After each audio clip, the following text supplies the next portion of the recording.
So the Grounds Management Association, as you rightly say, we've just transitioned from what's been known since 1969 as the Institute of Groundsmanship. But actually, there's a nice link going further back in time to the playing fields of Eton, where the original name of the organisation was the National Association of Groundsmen. So it almost seems like we've come full circle. But one of the reasons that we've gone for the rebrand itself was we were doing research in 2019 called Groundsmanship, Sport's Vital Profession. And it's thrown up some fascinating facts and insights that we needed to act on as a board, really. And that was that there's an ever increasing age profile in our sector, and there really isn't enough people coming through the front door to fill the gaps that we can see starting to emerge. So it's part of a modernisation approach, and it's there to, I hope it will encourage a wider demographic into our sector as well. We're seeing increasingly females getting involved in grounds management now. We're not that diverse, representing society in general. And we feel that we had to do something to make a big impact, to give the profession going forward the best possible ability to match the demand being placed on it. In sport a long time ago, I started working for the Lawn Tennis Association after getting the degree at Sheffield in sports management, and worked for the Lawn Tennis Association building indoor tennis centres all over the UK. From there, I went into the Football Foundation, where I established the capital grant programme that still runs today. So that was my job. Then I got into what was then the Institute of Groundsmanship, and I've been there coming up for 15 years.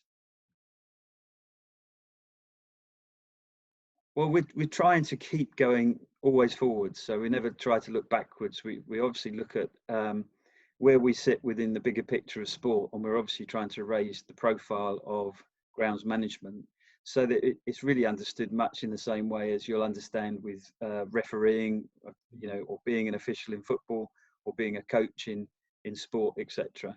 And I think it has been a profession that has for too long gone under the radar. And I think what we're trying to do is get parity of thinking around how our sector contributes to the outcome of sport in general.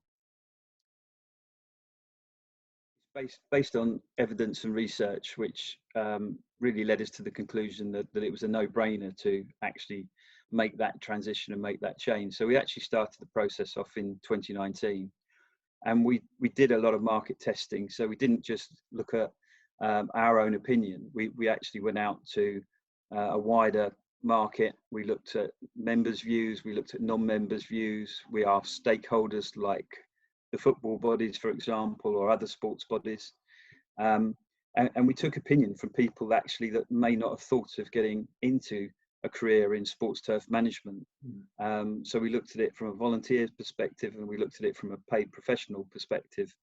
And really it's all about how you package it up and kind of resell it in a way to make it modern and applicable in today's modern society. That's the ambition, is clearly to help open up the industry and create those career paths for people.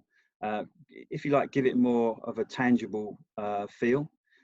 So one of the things we've also been working on, which kind of rides in tandem with the rebranding, is we've come up with a national framework for natural turf pitches. So that, in a football sense, can take you all the way to the Premier League standard or the Wembley standard pitch, right down to your local community football club. It could be your local junior club, etc. In the heart of that community. And what we've looked at is, so what are the standards that we think maybe a volunteer who might just start to get interested in helping out in their local community pitch actually require? How can they actually make that pitch better than it was before? How can we help embrace that? So at that level, we've got a really good program going with the Football Association, funded by Football Foundation and the FA, Sport England and ourselves, which we've already looked at over 4,000 pitches in England. And where we've been able to do that, we've had some real success stories in turning around what was previously a poor pitch into a good playable pitch.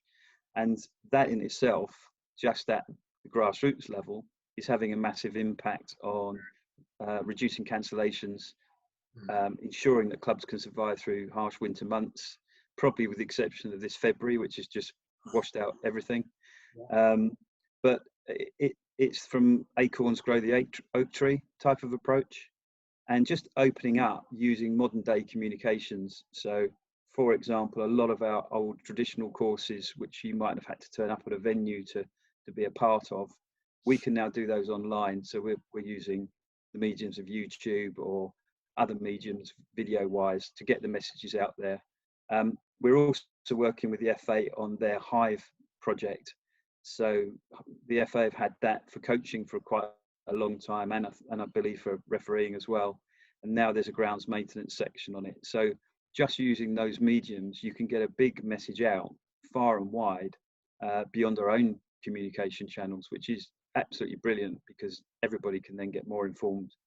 And actually what we're finding is word of mouth in local leagues is helping to transition the approach to a pitch in the first place. So if a coach turns up with a squad and he happens to turn up at a pitch where maybe we've been and improved it, that word gets around and the next coach wants to work out, well, how did you get that pitch to be this standard? So it can work, and it's all about little investment and doing it regularly as well. And one of the beauties of the programme is really for about £2,500 per annum per pitch, you can turn a poor pitch into a good pitch, and you'll be saving money on cancellations or lost participant fees or all that type of stuff. So at the grassroots level, we've got a really strong formula. And as I say, that works its way up the system. And what we're really promoting is, as you get further into your professional career, we want to work with all the professional leagues and to develop if you like, a minimum set of standards that sit alongside the experience that ground staff out there today have. So we've just had a very successful series of seminars, for example, working with English Football League, where they're looking at a recommended level of training that you should have if you're going to work on a football league pitch in the future. So again, that means that we can then create that database. We've got that knowledge of the skill set that's out there, and then we can go in with tailored programs where needed to kind of plug gaps or help people to get on that career ladder and actually learn fast and furious, really, so that in this modern day pressurized environment, the ground staff are up to scratch. Well, I think from what I've picked up from talking to people across the board, really, is you're suddenly asking an outdoor industry to stay indoors, so it just doesn't compute. So quite simply, everybody wants to get back to work, and what the impact's been is there's been furloughing, but it seems to be on a club by club basis. I mean, you've seen yourself in the press what various clubs have done in their approach to that. Ground staff are working under safe guidelines, following the government guidelines of safe distancing, and there is a skeleton staff approach that we're picking up across the board, but the grounds are actually being kept ticking over. And one of the things that we've done, for example, since this happened, is created a whole set of information sheets for people to look at in this intervening period, how you manage your facilities basically on a restricted basis. So I think the majority of ground staff will be ready when the green light comes, but obviously it's a restricted process, and everybody's going to be looking at when they book in the contractor to come in, maybe to do renovation, or maybe they're trying to keep things ticking over with using the lighting rigs maybe a bit more than they would normally, and all getting ready for that sort of bell to ring, and we can all get back to some sense of normality. We're not involved in the high level discussions ourselves, so we're not privy to that. But I think what I would say is that the turnaround time normally from one season to the next is you're usually looking at about a 6-week period. That does come down to, say, 4-week period with some pressure where there's been concerts, in that season break. But really, I think everybody will be planning right now for how they can react to when the impact of the decision is taken. And I'm sure that they will take into account the regularity of games at venues. But for example, there's been talk in the press of Wembley helping out or St George's Park helping out. So I think it depends where the matches actually will get played and the regularity of those matches in any given situation. So it's I kind of watch this space answer, I'm afraid, at the moment.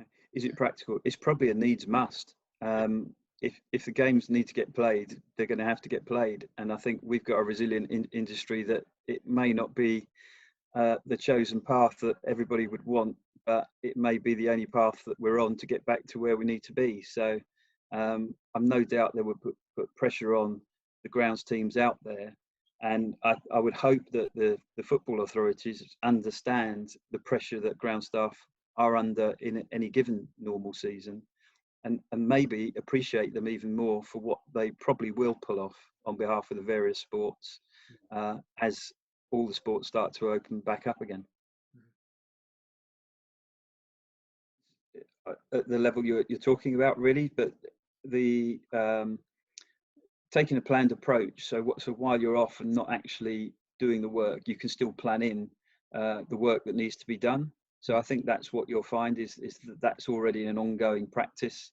And whether the ground staff teams do that in-house or they bring in contractors, they'll be talking to the contractors about availability.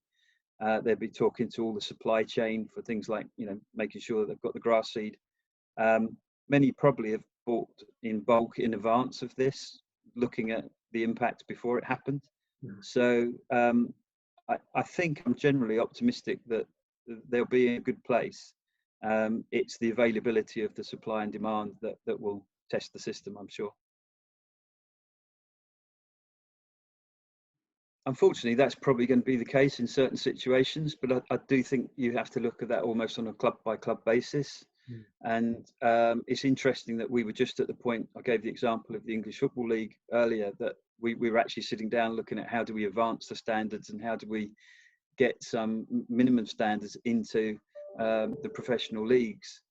So if decisions are taken that mean either equipment or resources are cut, then pitches will deteriorate. So I hope that's not the areas that clubs look to cut, because it's a vital resource. You can't really play a sport without the pitch being prepared. And we would be optimistically hoping that people will respect the role of the grounds staff and get them back into work as quickly as possible where they've been furloughed. To be honest, there's been no blueprint for anything like this. I mean, everybody's going back to, I think it was 1918 Spanish flu time, and most of us weren't around then. I think it's more, we'll learn the lessons later.